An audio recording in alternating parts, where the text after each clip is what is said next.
La vérité, c'est que j'ai pas eu vraiment bien du temps dernièrement pour me mettre à jour. Je me sens tout le temps coupable de pas connaître quelque chose. Puis on dirait que quand il y a une toune à radio qui part, puis que tout le monde fait un yeah, puis ils sont heureux, moi je marmonne dessus comme un ride straight around pour faire semblant que je suis dedans, parce qu'on dirait que je suis inculte sur tout ce qui est tendance actuelle. Fait que je te dirais que je suis plus comme un genre de nostalgique. Je me rappelle étant jeune, j'écoutais ceci et cela m'avait marqué. Donc à travers la playlist plus actuelle de ce qu'on m'a proposé, il n'y avait pas grand-chose. J'ai fait comme mon examen d'admission au cégep, là, il me semble que ça sonne comme un C, ça. Puis ça fait longtemps qu'on n'a pas mis du D. Fait qu'on va mettre 2 D de ligne, puis ça va être bon.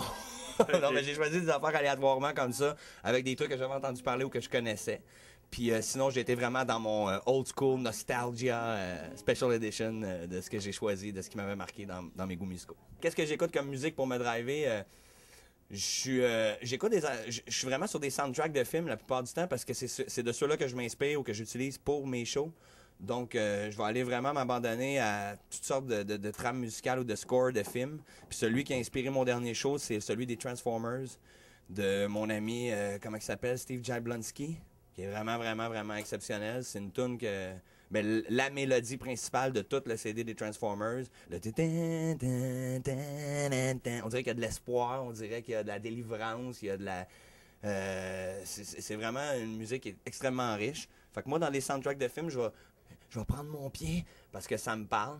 Puis, j'aime pas nécessairement les tunes avec des lyrics qui vont me dire quand j'étais jeune, je vivais dans le ghetto, couteau à la main, à élever mon frère et ma soeur. Je veux pas que tu me racontes quelque chose. J'aime mieux que moi, une chanson instrumentale me laisse moi-même comme imaginer le personnage comme que je veux. Pareil comme un film que tu vois, un film qui est issu ou découlé d'un livre. Je suis tout le temps déçu, moi, de faire. Je l'ai pas vu de même, moi. Lui, Harry Potter, moi, dans ma tête, c'était un petit roux boboule. Je l'ai pas vu comme ça, là. C'est son ami, le roux boboule. Ben, il est pas boboule, mais en tout cas, moi, je mets les deux. Mais tout ça pour dire que j'aime ça me laisser aller avec la musique instrumentale pour que je puisse moi-même faire ma propre conception de qu'est-ce qu'une musique me dit. Une de tes expériences, c'est l'expérience Rockstar. Ah ouais. Pour ça, as-tu visionné à la place des bandes originales des DVD de tous les gros bands des années 80? Comment ça a grosses commencé? vraies Rockstar? Non, c'était un chum qui m'a montré le move clé, qui est celui que, pour que le monde soit en contexte, là, je faisais un numéro de Rockstar où est-ce que je me prenais pour un humoriste qui venait compter des jokes comme si le public appréhendait les jokes comme une rockstar.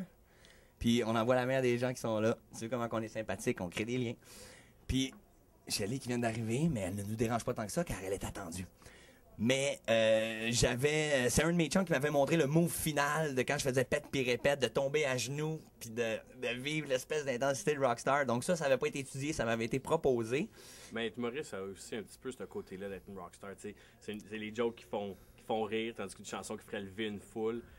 Quand tu étais jeune, as-tu ce besoin-là que ça soit OK? Je vais pas jouer de la guitare, mais j'ai besoin de cette drogue-là, de faire lever les gens. Ouais, ça c'est obligatoire. Puis même l'expérience, c'est pour ça que je me renouve créativement. Parce que je regarde d'autres humoristes qui font, mettons, 400 fois le même show. Moi, mécaniquement, je serais pas capable de faire ça.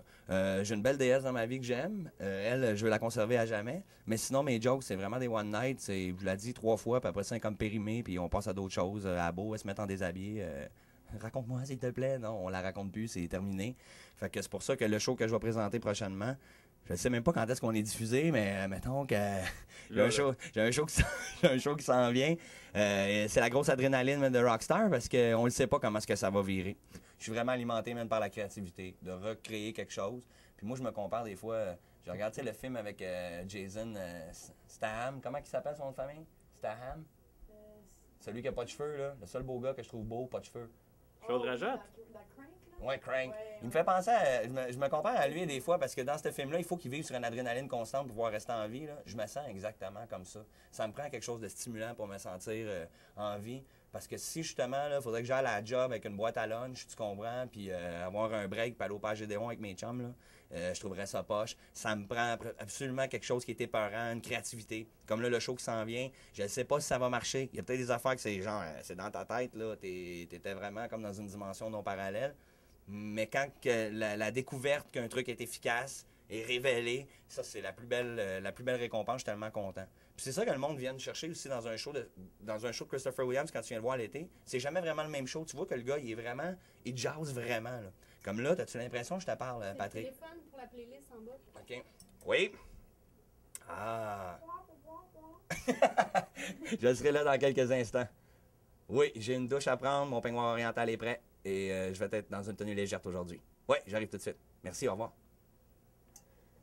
Cool, ben, on te laisse aller faire ta playlist. Hey, c'est super gentil. Puis moi, j'étais content de parler avec une caméra et Patrick. Vous êtes beaux ensemble pour de vrai. Vraiment, il doit y avoir un petit rapprochement. Je trouve qu'elle a la coquine, ta caméra, man. OK, à bientôt. Ciao.